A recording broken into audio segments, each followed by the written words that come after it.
Students, welcome to Sunil's tutorial. I'm Sunil Mirwani and today we'll be doing this chapter called as Chemistry in Everyday Life. Let's see what are the chemical methods for preservation of food. We were doing preservation of food in the previous lecture. Let's see the chemical methods. We've seen already the physical methods. Chemical methods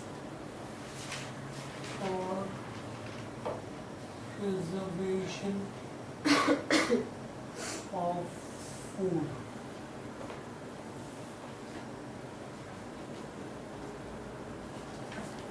Now, there are certain ingredients which when added to food create conditions that retard the growth and action of food spoilage organism, right? This method is called as curing, right? In this process you have certain ingredients like sugar, vinegar, salt, sodium nitrate, sodium nitrite. These are certain chemicals that are used that can prevent the retard or that can prevent or retard food spoilage organism, right? Besides that, you have sodium benzonate, potassium metabisulfate. These are also used to preserve food. So these are certain chemicals that can preserve food. Each chemical has its own method by which it can preserve food, right? Salt prevents spoilage of food by inhibiting the bacterial growth. Then the presence of high concentration of salt squeezes out water from the food material through osmosis, and that is, once water is squeezed out, then automatically the food spoilage becomes less. Then sugar syrup, same process it does.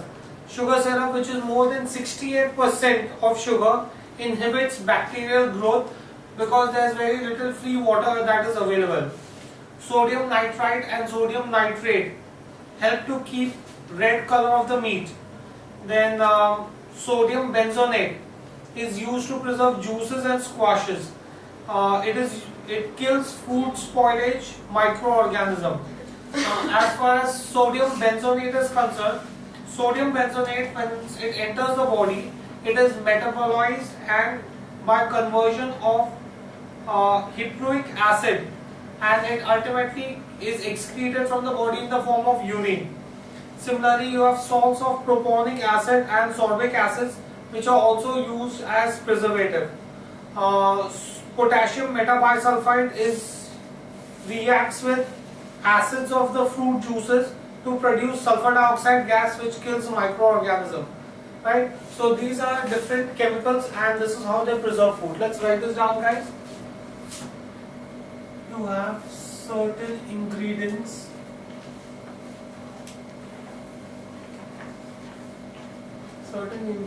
are added to food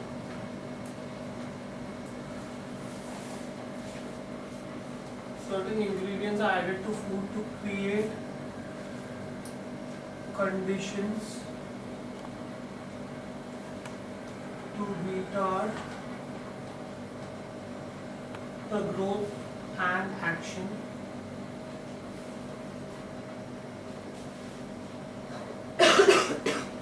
of food spoilage organism.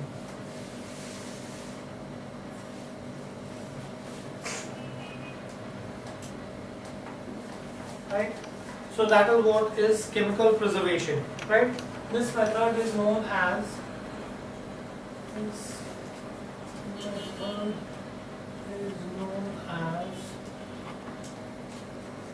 curing.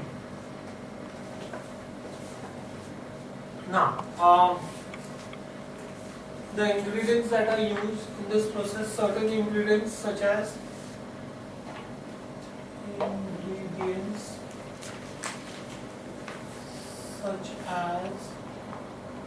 salt, sugar, vinegar,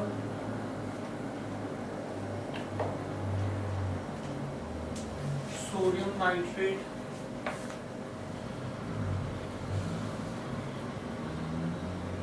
sodium nitrite,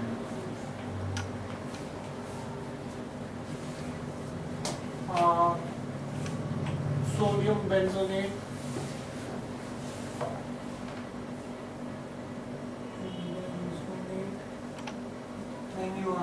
potassium metabisulfite and potassium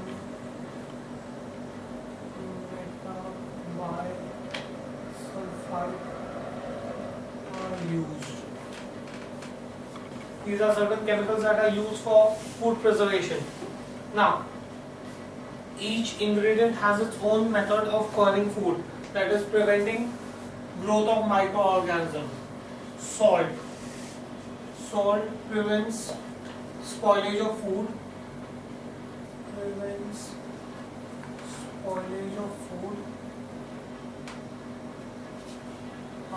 by inhibiting bacterial growth. By inhibiting bacterial growth. How? Because it absorbs away all the water, right? By preventing bacterial growth, the presence of high concentration of salt, the presence of high concentration of salt, the presence of high concentration of salt squeezes out water.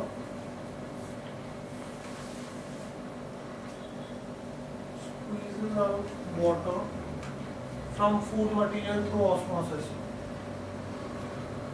Food material through osmosis. Right? That's how salt prevents food spoilage. Right? Then sugar syrup. Sugar syrup containing more than 68% sugar. Containing more than 68% sugar. More than 68% sugar also inhibits bacterial growth. Also inhibits bacterial growth.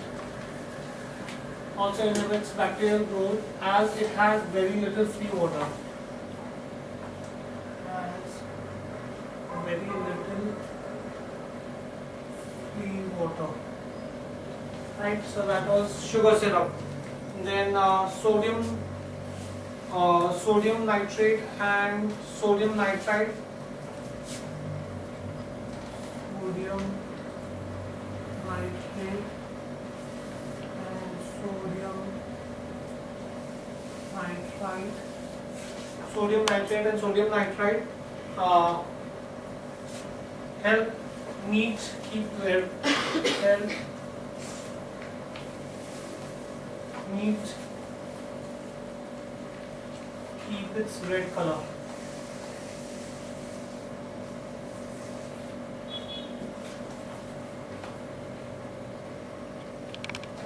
Next, then we have sodium benzonate.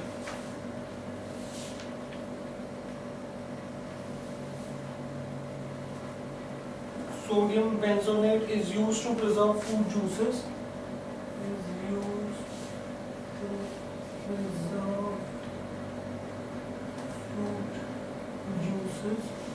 Sodium benzonate is used to preserve fruit juices and squashes.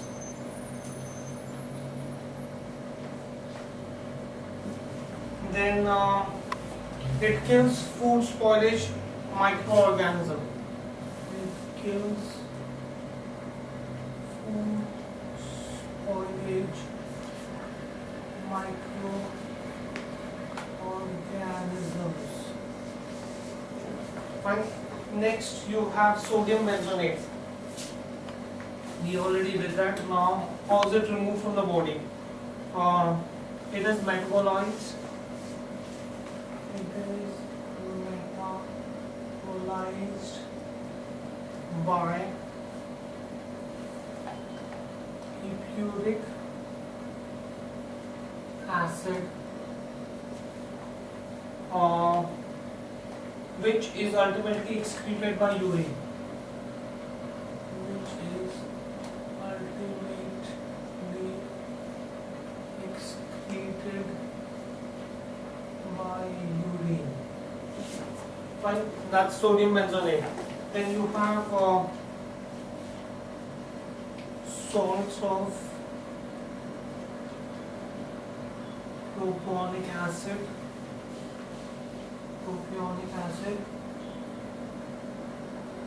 salts of propionic acid and solvic acid. Salts of propionic acid and solvic acid are also used as preservative.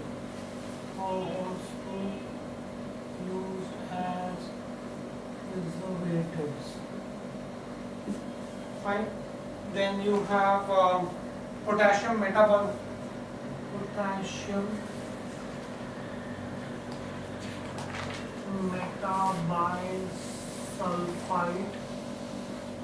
Potassium metabisulfite reacts with acids of fruit juices. Reacts with acids of fruit juices. Reacts with acids of fruit juices to produce sulfur dioxide gas, which kills microorganisms.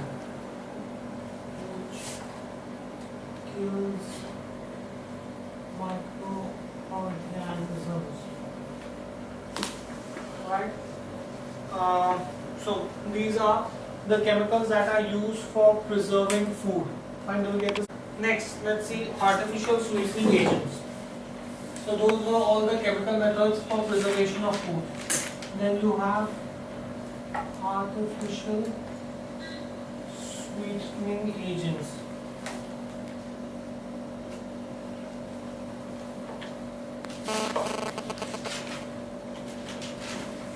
Now, amongst artificial sweetening agents, sucrose and fructose are the most widely used natural sweeteners, but they add to calories and they probably promote tooth decay.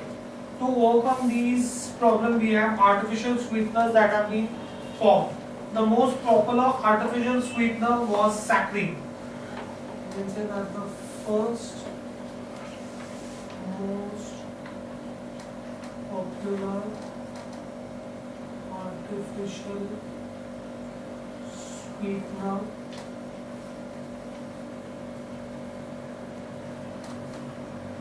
was saccharin. Right? Advantage of saccharin: it is marketed as water soluble sodium or calcium salt. It was marketed as water soluble. It was marketed as water soluble sodium or calcium salt. Sodium or calcium salt. Next, it is approximately 300 times more sweeter than cane sugar. Approximately 300 times sweeter than cane sugar.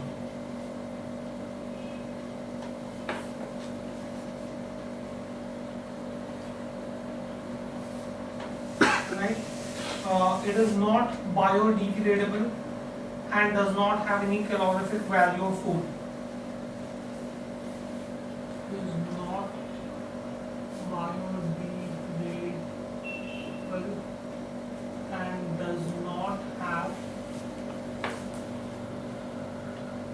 does not have any calorific value of food.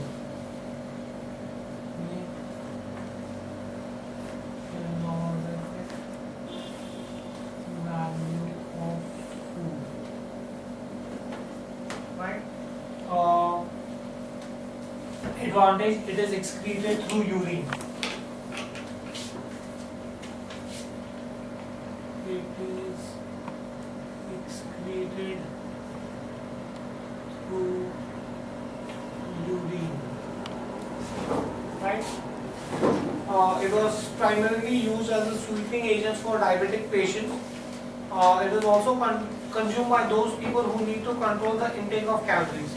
Now, apart from saccharin, other artificial sweetening agents artificial sweetening agents are other artificial sweetening agents are aspartame,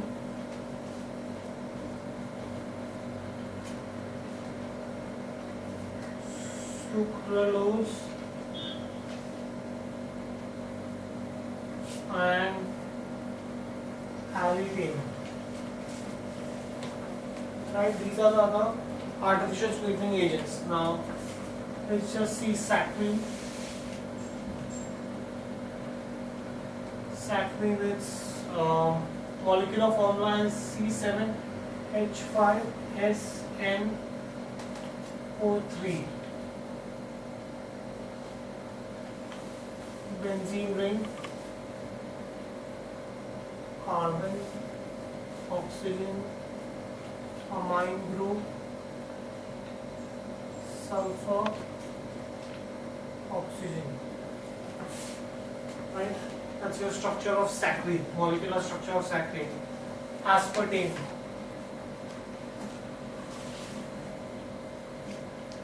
Aspartame is C14H18N2O5. Right? So this is your amine group. C double bond O CH2 C NH2 C double bond O CH CH2 C6H5. That's your benzene ring there. C double bond O CH3. That's aspartame. So these are the two artificial sweetening agents. Next, the third thing that you have is antioxidant.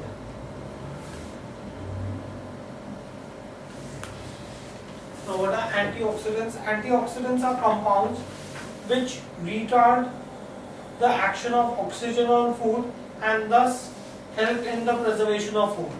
Basically, antioxidants are nothing but they are sacrificial material. Sacrificial material because they are more reactive towards oxygen than the material that they are protecting. Thus, they reduce the rate of involvement of free radical in aging process. They slow down the aging process. Fine? So, that's the basic advantage of antioxidants. Right? So, I can say that they are compounds which retard the action of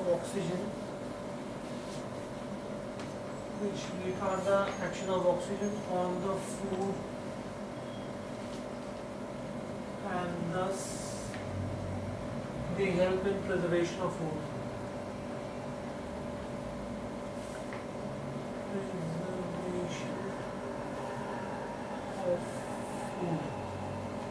Right? These compounds act as sacrificial material. These compounds act as sacrificial material. Right? Sacrificial material because that is they are more reactive towards oxygen, more reactive towards oxygen than the material that they are protecting. Material they are protecting. Right? They reduce how? They also reduce the rate of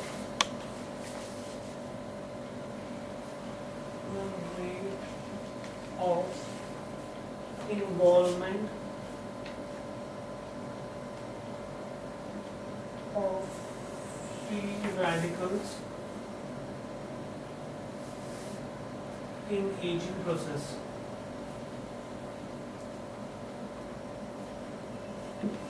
So they would slow down the aging process, right? Now the most common antioxidants are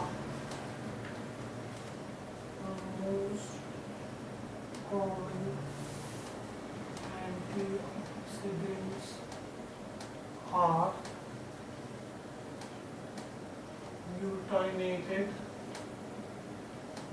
hydroxytoluene, which is written as BH3, and butylated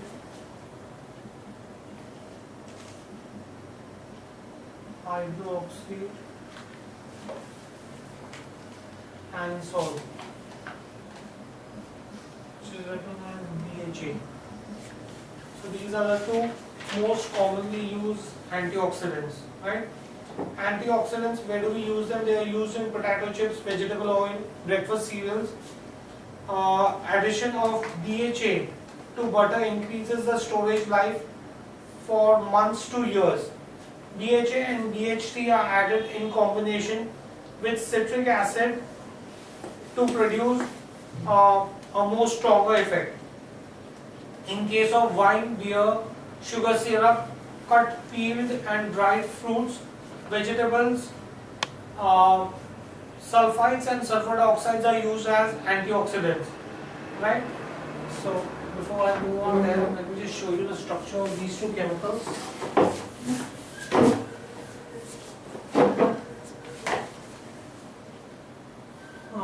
Suppose if I first show you BHT, butylated hydroxytoluene.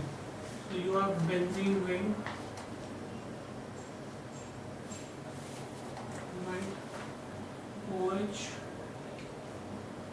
CH3, CH3 thrice, and CH3 thrice. That's your BH3, right? Butylated hydroxytoluene. And if I have to show you BHA, butylated hydroxyanisole, that's benzene ring, OH, OCH3 instead of just CH3, and CCH3 twice. That's your BHA, right? Those are the structural formula for BHT and BHA, right? Then I can say that antioxidants are added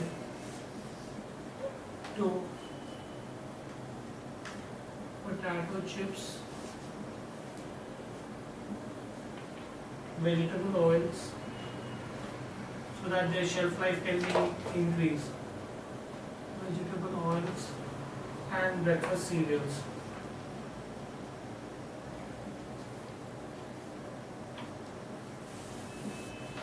Right? Addition of BHA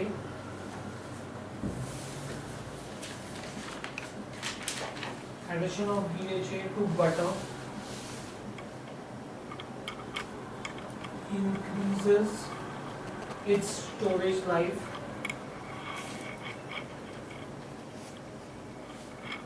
from months to years, right? Then in case of wine, beer,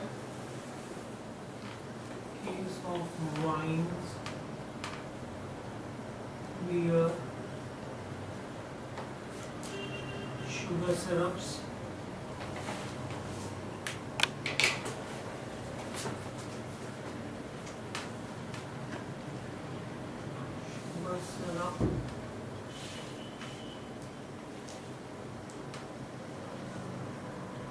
dried fruits,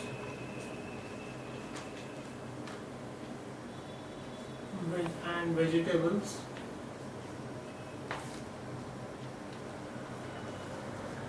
sulfites and sulfur dioxides,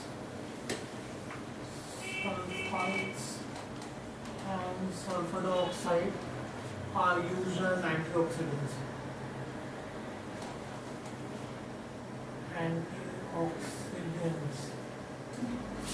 Right? besides that, other antioxidants are ascorbic acid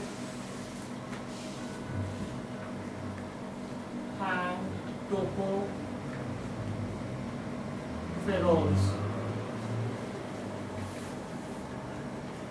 And ascorbic acid is vitamin C, tocopherol is nothing but vitamin E. Have been used as antioxidants. So these are the various antioxidants that we have. Next, let's see cleansing agents.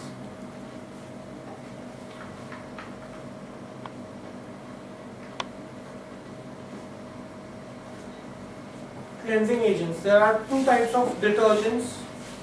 Two types of detergents are used as cleansing agents. There are soaps and detergents, right? Now, first, let's move on to soaps. First of all, let's write this down. Two types of detergents are used as cleansing agents. Right, one is soaps and the other is detergents. What's the difference between the two and how do you make them? Soap, right?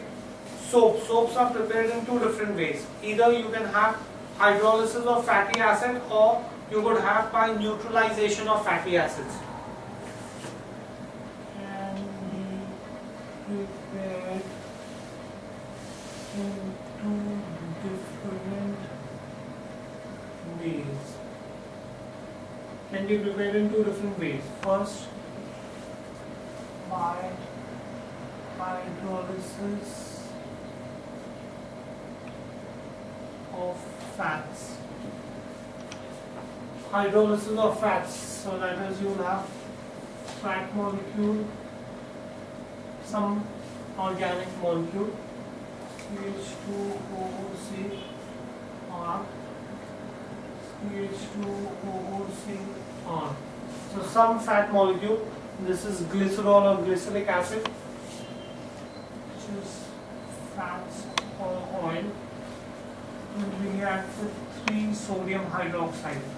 Hydrolysis, that means I have to react it with sodium hydroxide. This would give me CH2OH, CHOH, CH2OH, right? And 3RCOONA. That's your preparation of soap this way. So this is your soap.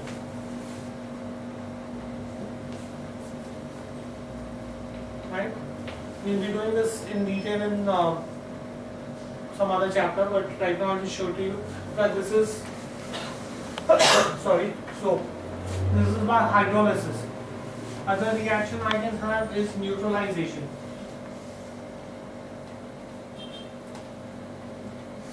Of fatty acids. Neutralization of fatty acids is RCOH plus sodium hydroxide. Will give you RCOONA plus H2O. Acid base react. This is your acid. Base react to give you soap. That's your salt. It's a salt of fatty acid and water. Right? So these are two methods in which you can prepare soap. One by hydrolysis and the other is by neutralization. Right? Now, if you consider hard water, water that you get from your wells, contains calcium and magnesium ions, due to which soap is insoluble in them. Right? If you wash your clothes in hard water, soap is wasted. Moreover, because action of soap does not take place due to the presence of calcium and magnesium salt, moreover clothes are also damaged. Right? So that was soaps. Then you have detergents.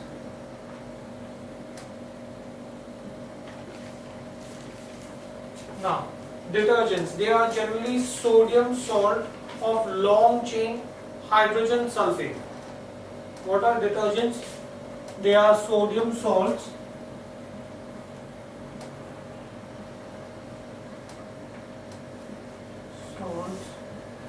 of long chain sodium sulfate. Right? Detergents. Now when you talk about detergents, synthetic detergents are better cleansing agents than soaps because they do not form insoluble calcium and magnesium salt with hard water. Hence, they can even be used for washing with hard water. Right? So, that's the superiority of detergents over soap. Soaps can be used only with soft water, but detergents can be used with soft as well as hard water. Detergents, they are sodium salts of long chains of sodium sulfate, or I could also have sodium salts of long chains of alkyl benzene sulfonic acid.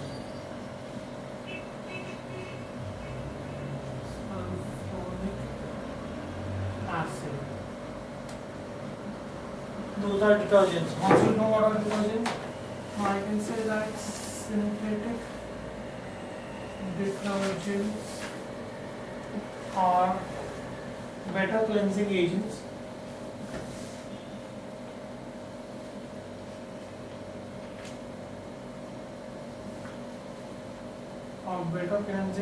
than soap.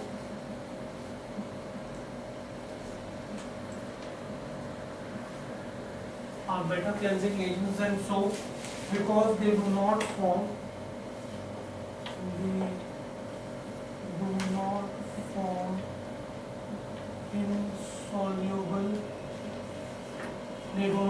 insoluble calcium and magnesium salts. They do not form calcium and magnesium salts with hard water.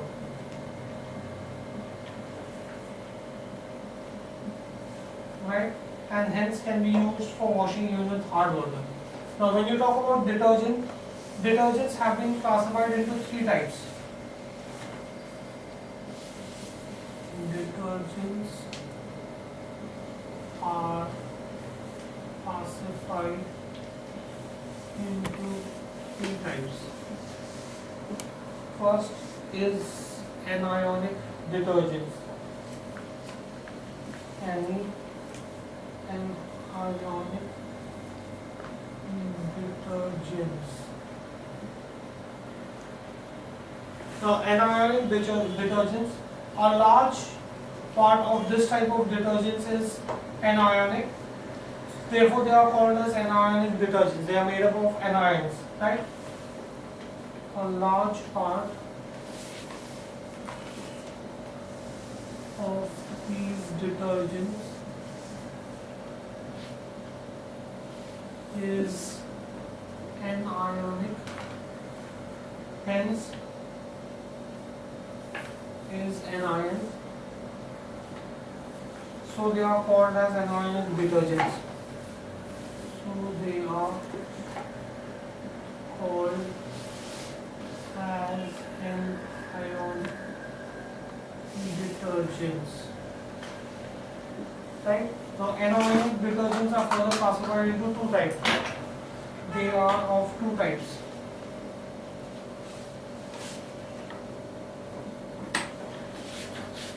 First, anionic detergent is called as sodium alkyl sulfate. Sodium alkyl sulfate. Sodium alkyl sulfate. These are sulfonic esters of long chains of alcohol. Right?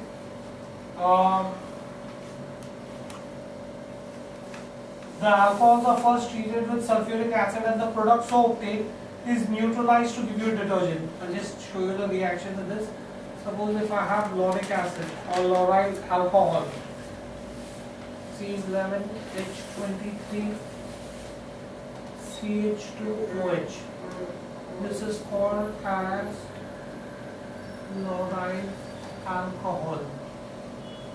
Lauryl alcohol reacts with sulfuric acid. So you have, these are sulfonic esters. These are long chains of alcohols of sulfonic esters. So I'll make them as sulfonic esters, so for which I need to react with sulfuric acid. H2SO4. Look at how I've written sulfuric acid. Right? Here I will get, when I react this, C11 as it is, H23 as it is, right, CH2 as it is, right. What you will have is, you will get the sulfate group here, OSO2O, OSO2H, right. Oxygen is going to be replaced by sulfate group. This O would react with the hydrogen here and this one to form H2O. So water molecule will be removed. So I'm putting minus water molecule. This is called as lauryl hydrogen sulfate, right? Which then is subjected to neutralization. This is neutralization, means I need to react it with sodium hydroxide. When I react it with sodium hydroxide, I'll get salt and water. But here, the salt that I will get will be anionic. So C11H23CH2 as it is, OSO2, you will get ONA, right? And water molecule is going to be removed, minus H2. This is sodium lauryl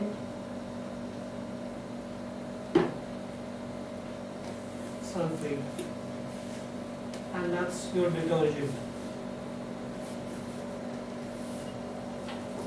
That's how you make detergent, right?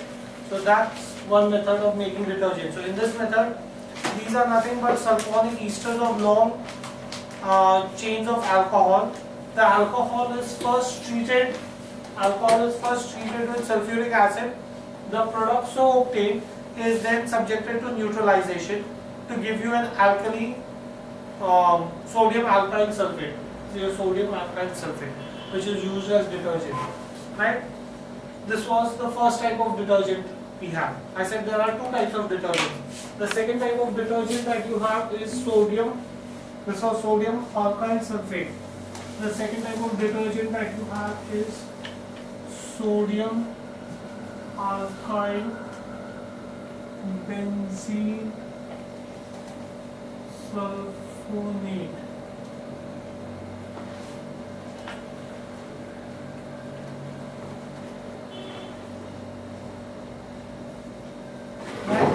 Now, these are most widely used detergents.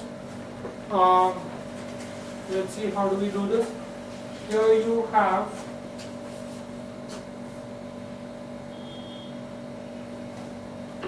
dodecyl benzene. Dodecyl, that means I need 12 carbon atom. Benzene, that means I need to connect a benzene ring here. Right? So this is dodecyl benzene, reacts with sulfuric acid. Dodecyl benzene reacts with sulfuric acid. Now when dodecyl benzene reacts with sulfuric acid, the first thing that you will have is, you will get dodecyl benzene sulfonic acid. So you will have C12H25 plus the benzene ring, and on the other side you will have the sulfonic acid, SO2H, right? And this is attached to the third position, therefore this is P dodecyl. We had learned this in alcohols and phenols. benzene sulfonic acid, right, which is then reacted with sodium hydroxide to undergo neutralization reaction, in which case I will get dodecyl as it is, benzene ring as it is, and here I'll get sodium instead of hydrogen, sulfate and sodium. So this is sodium dodecyl or decyl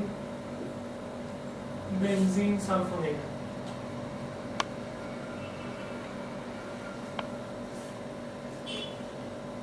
That's your detergent, right? So these are two methods in which detergents can be prepared. And doing this, so these were anionic detergents. Next, you can have, we said that there are three types of detergents. Next is cationic detergents.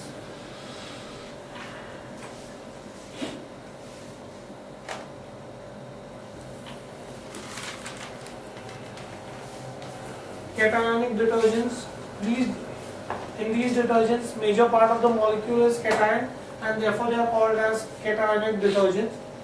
As their cleansing action is due to cations rather than anions, they are also called as invert soaps. They are more expensive than the anionic detergents. Now when you go to buy detergents in supermarket, you will see that some of them are for X amount, and you have another brand which is for almost the double price. That's because of the difference between anionic and cationic detergents, right? In these detergents,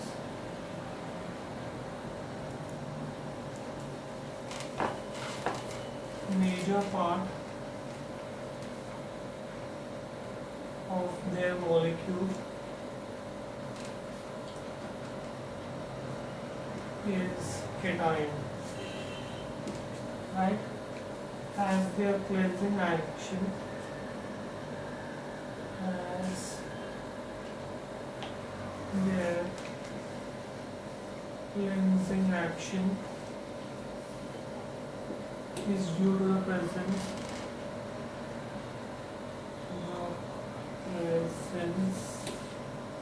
of cations. They are also called as invert soaps. Also called as invert soaps. Right? These are more expensive than anionic detergents. Are more expensive than anionic detergents. Right? Now, let's see this example of this. Suppose if I have cetyl terramethyl ammonium chloride. So this is going to be CH3 CH2 15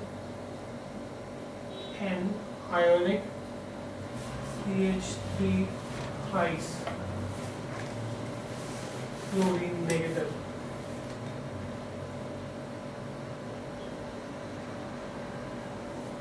Right? This is an example of your cationic detergent. This is cetyl trimethyl coordinate compound. This is ammonium chloride. Right? And same way, instead of chloride you could also have bromide, in which case you will get cetyl trimethyl ammonium bromide. Right? You could also have, this is one example I have. You could also have CH3 CH2 15 nitrogen CH3 thrice have, I can have bromide ion, in which case this would be cetyl trimethyl ammonium bromide. These are cationic detergents. The third kind of detergents that you have are called as non-ionic detergents.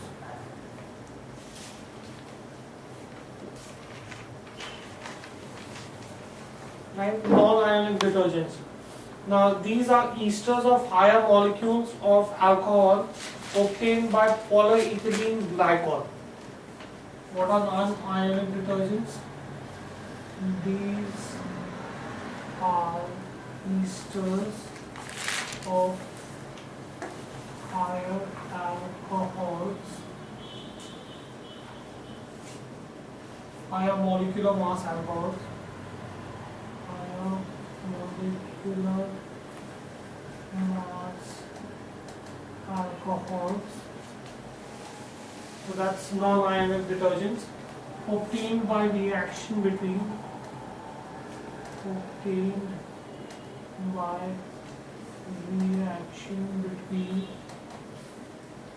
polyethylene glycol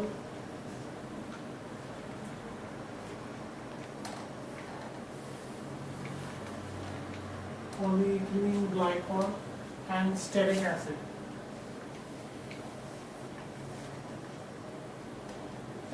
These are non-ionic detergents. Alright, so let's see this. You have OH, CH2, CH2O, n number of molecules, CH2, CH2OH. Right, this is your polyethylene glycol. Right, reacts with stearic acid, CH3, CH216,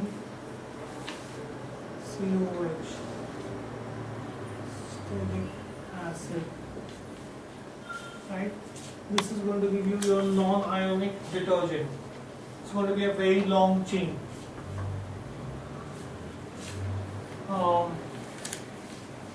CH3, starting from one end, CH3, CH216, I'm starting with stearic acid, COO. So I've got the stearic acid. Now add polyethylene glycol to it. So start with polyethylene glycol. I've removed the H. So one H from here, you will have dehydration taking place. Water molecule will come out. So now I'm going to add the polyethylene glycol, CH2, CH2O, CH, n number of molecules, CH2, CH2OH, right? So the OH here of polyethylene glycol reacts with H of stearic acid to give you water molecule. Water molecule is removed. This is your non-ionic detergent.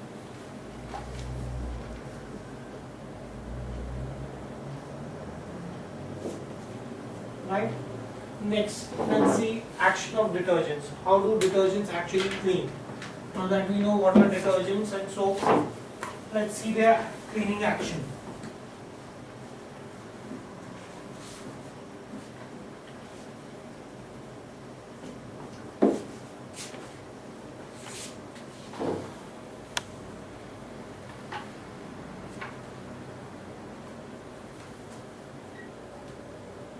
Cleaning action of soap.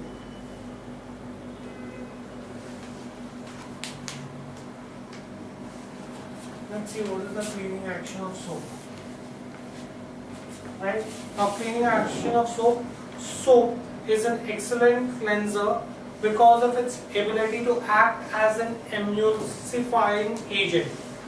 Now what is an emulsifier? Is capable of dispersing one liquid into another immiscible liquid. Why is it that soap is able to clean? Because soap is an excellent cleanser because ability to act as an emulsifying agent. Now, what do I actually mean by an emulsifying agent? An emulsifier is capable of dispersing one liquid into another immiscible liquid.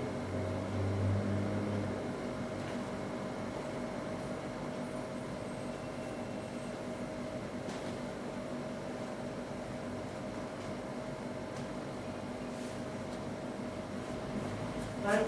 As an emulsifier, it can go from one liquid into another liquid. Right?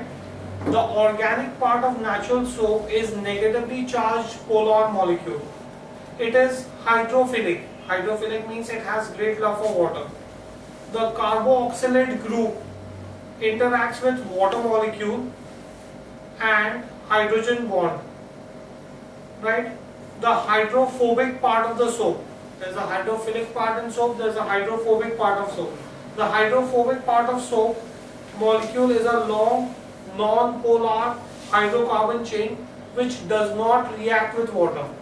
So there is a part of soap that will react with water, there is a part of soap which will not react with water.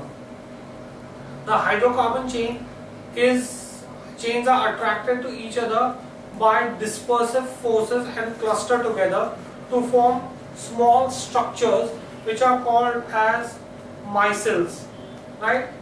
In these micelles, the carboxylate groups form negatively charged spherical spheres. Suppose that one part of soap will react with water, another part which will not react with water, all of them will cluster together and will form a spherical sphere with hydrocarbon chains inside the sphere. Because of the negatively charged, they repel each other and remain dispersed in water. Right? And since they are dispersed in water, grease and oil are non-polar and insoluble in water. So when soap or soiling oil is mixed, the non-polar hydrocarbon portion breaks up of the mixture breaks up with the non-polar oil.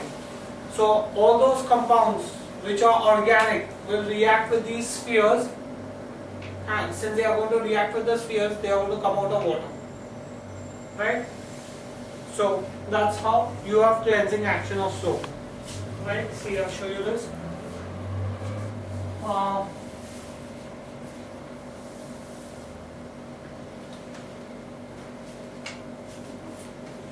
can say that the organic part of natural soap is negatively charged polar molecule. Right? Now, this is hydrophilic. It's hydrophilic. Hydrophilic means love for water. Carboxylate group.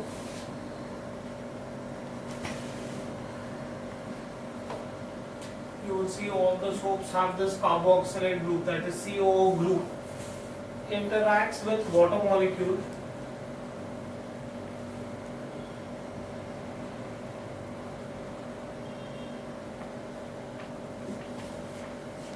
Right? Interacts with water molecule and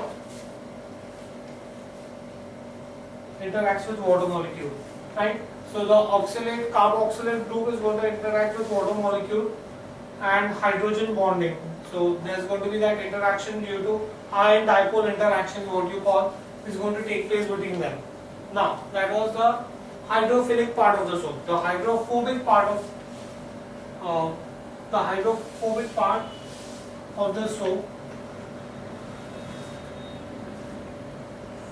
that means that part of the soap which does not like water. the hydrophobic part of soap molecule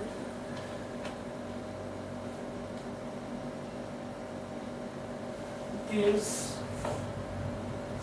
long non-polar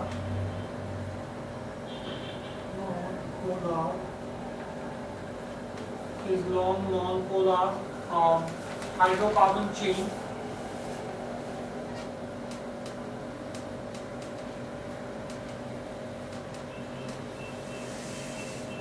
right. You see all these soaps have these long non-polar hydrocarbon chains which does not interact with water molecule. These hydrocarbon chains are attracted to each other by dispersion forces. These hydrocarbon chains are attracted. These hydrocarbon chains are attracted to each other by dispersive forces. The part which is not going to react with water is going to attract towards each other by dispersive forces and cluster together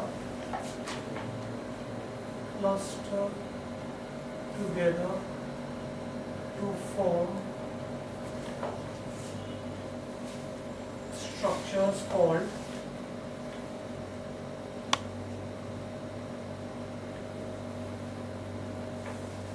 micelles. Right? So all of these are going to form this structures which are called as micelles. Right? In these micelles, the carboxylate group forms a negatively charged spherical sphere.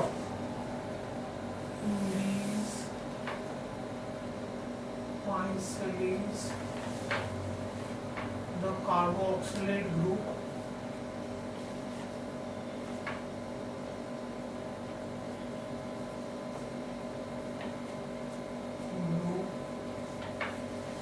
forms a negatively charged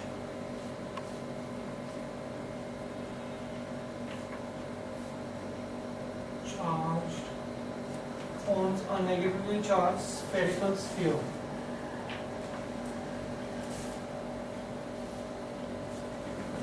Right? Now, spherical sphere with hydrocarbon chains inside the sphere.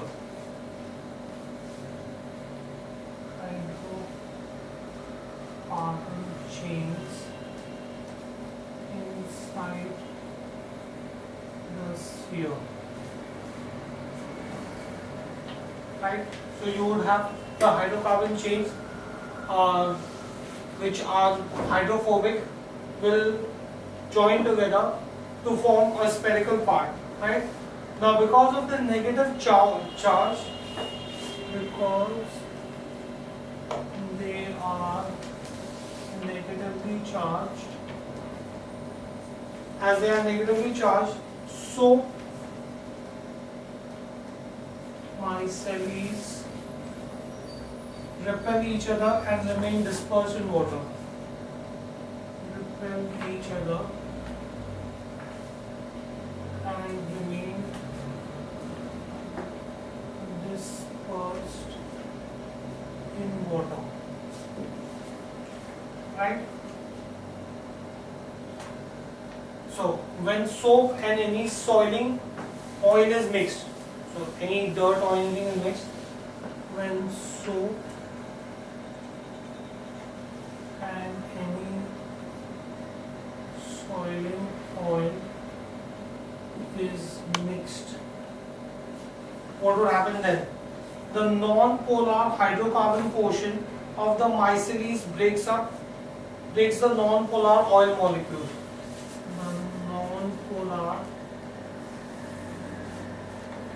Remember the micelles, non-polar hydrocarbon portion of the micelles, hydrocarbon portion of the micelles